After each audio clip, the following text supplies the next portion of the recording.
Welcome back to my channel Nabita's cuisine. Nabita's cuisine থেকে আজকে আমি আপনাদেরকে একটু ভিন্ন কিছু করে দেখাবো। আজকে আমি মূলত ফিশ ফ্রাই করব।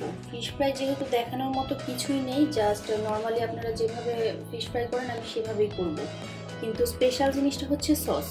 এই সসটা হচ্ছে আমি আগেও দেখিয়েছি একাধিকবার, বাট আজকে ভাবলাম যে আরও একবার করি, কারণ এই সসটা আমার এত ভালো লাগে যে সস দিয়ে খাওয়া যায় এরকম প্রায় সব কিছুর সাথে আমি নর্মালি এই সসটা খেয়ে থাকি। তো এর জন্যই আমি আজকে শুরু করছি সস বানানো থেকে। তো এখানে আমি সামান্য একটু তেঁতুল নিয়েছি, আর তেঁতুলটা আমি পানি দিয়ে ভিজিয়ে রাখবো। এখানে পানিটা আমি প্রায় তেঁতুলের সমান সমান দিচ্ছি। জাস্ট হাত দিয়ে আমি তেঁতুলগুলো এখন একটু গলিয়ে দিব, যাতে খুব সহজে ভিজে যেতে পারে।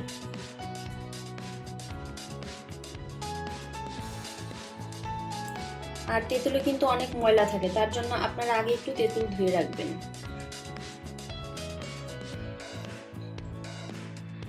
মানে সংরক্ষণ করবেন ঠিক ওই সময় না, যখন আপনারা তেঁতুলটা দিয়ে সস বানাবেন তার আগে জাস্ট হালকা একটু পানি দিয়ে ধুয়ে নেবেন। আর খুবই আলতোভাবে ধুতে হবে, তা না হলে কিন্তু তেঁতুলের নির্যাসটা পানিতে চলে যাবে।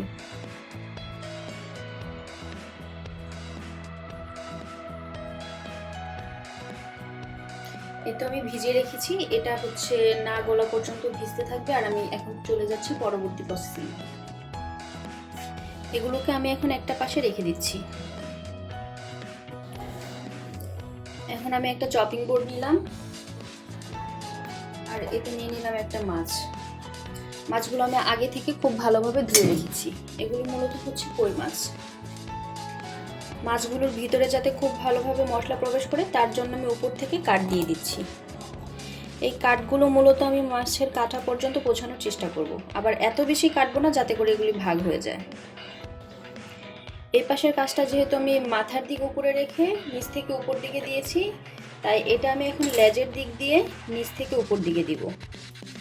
এতে করে মাংসটা খুলে আসার সম্ভাবনা খুবই কম।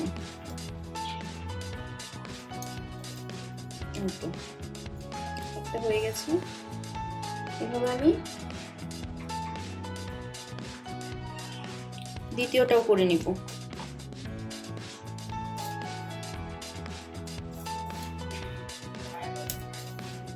এই কাঠগুলো একটু টেকনিক করে লাগালে কিন্তু আপনাদের মাছগুলি খুলে আসবে না।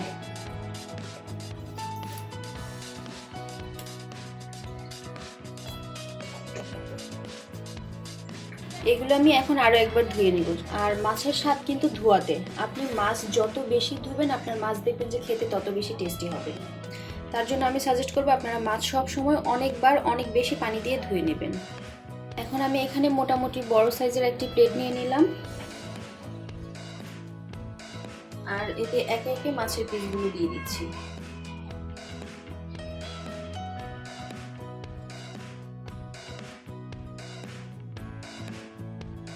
তো মাছের এই প্লেটটা আমি একপাশে রেখে দিচ্ছি। আর এখন আমি অন্য ছোট একটা বাটি নিয়েছি, এতে আমি মাছের দেওয়ার জন্য এখন মশলা উঠাবো।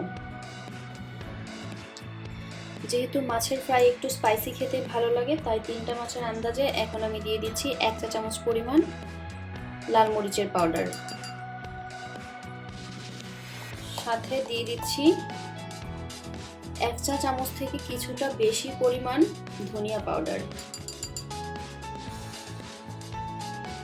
সেই সাথে দিয়ে দিচ্ছি 1/2 চা চামচ পরিমাণ হলুদের পাউডার। আর তারপর আমি অ্যাড করে দিচ্ছি 1/2 চা চামচ পরিমাণ জিরার পাউডার।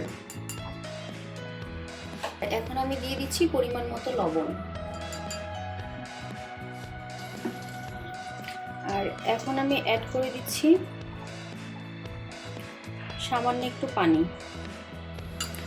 মশলার পেস্টটা একটু ঘন করে তৈরি করব, তাই পানিটা আমি অল্প অল্প করে অ্যাড করছি।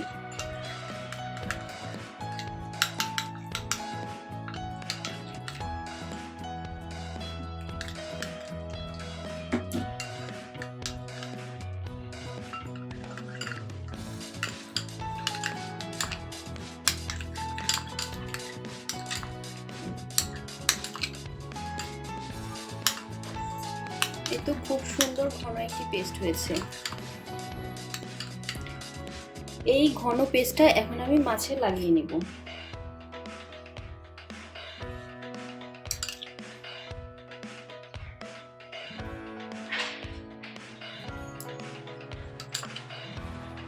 শুরুতে আমি এক পিঠে 1 চা চামচ করে দিয়ে দিচ্ছি।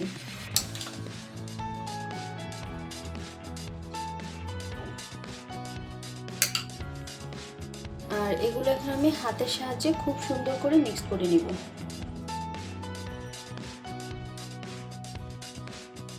যাতে ভিতর পর্যন্ত পৌঁছায় আমি সেভাবে আঙ্গুল দিয়ে ভিতরে কিছুটা মশলা ঢুকিয়ে দিব।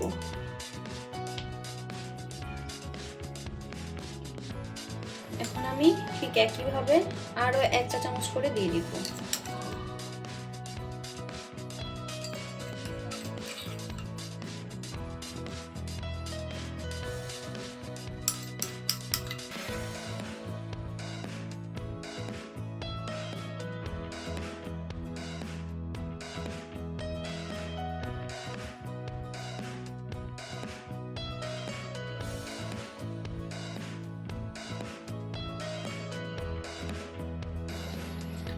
এই তো খুব সুন্দর করে মাখানো হয়ে গেছে। তো এটা এখন আমি 4 থেকে 5 মিনিটের মতো রেস্টে রাখবো। আর অন্য পাশে আমি যে কড়াইটাতে মাছ ভাজি করবো ওই কড়াইটা গরম করে নিব।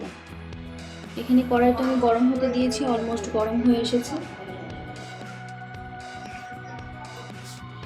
তাই এখন আমি এতে দিয়ে দিচ্ছি পরিমাণ মতো তেল।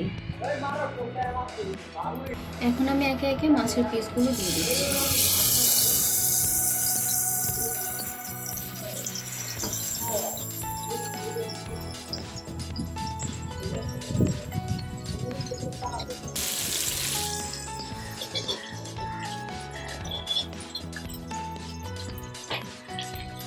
এক পিঠ মোটামুটি ভাবে ভাজা হয়ে গেলে অন্য পিঠ আমি ভাজা হওয়ার জন্য উল্টে দিব।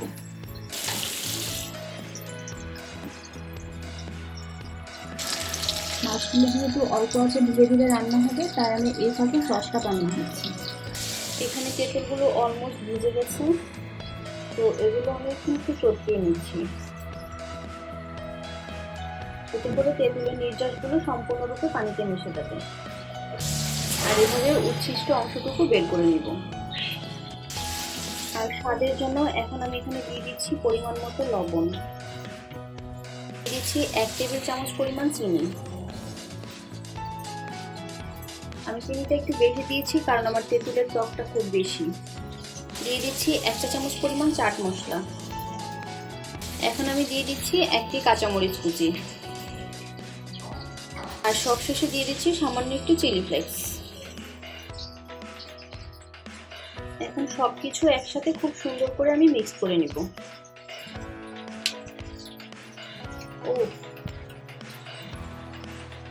এই সসটা এত লোভনীয় থাকে যে এমনিতে এই সসটা খাওয়া যায়। এই সসটাতে আপনারা কয়েক রকমের স্বাদ আর ফ্লেভার পাবেন।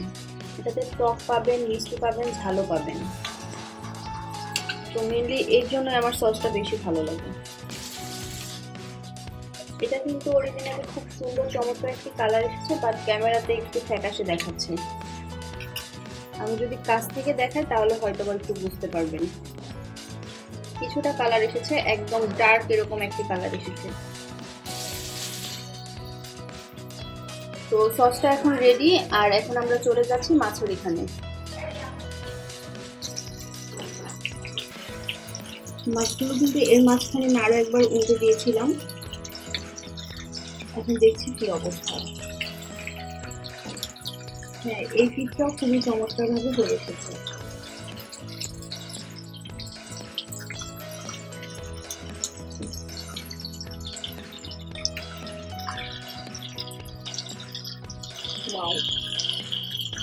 দেখতেই পাচ্ছেন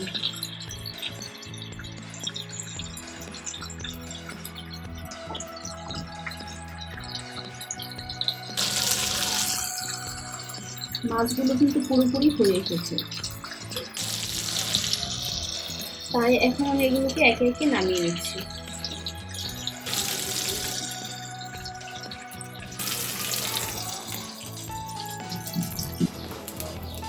গ্যাসটা অফ করে দিলাম।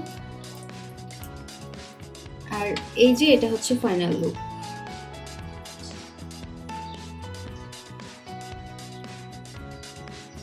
ওকে, এখন চলে যাচ্ছি সার্ভিং এ।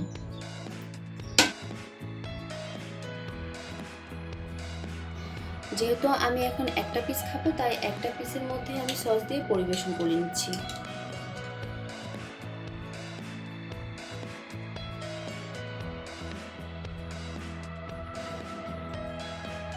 আশা করছি আমার আজকের এই রেসিপিটি আপনাদের ভালো লেগেছে।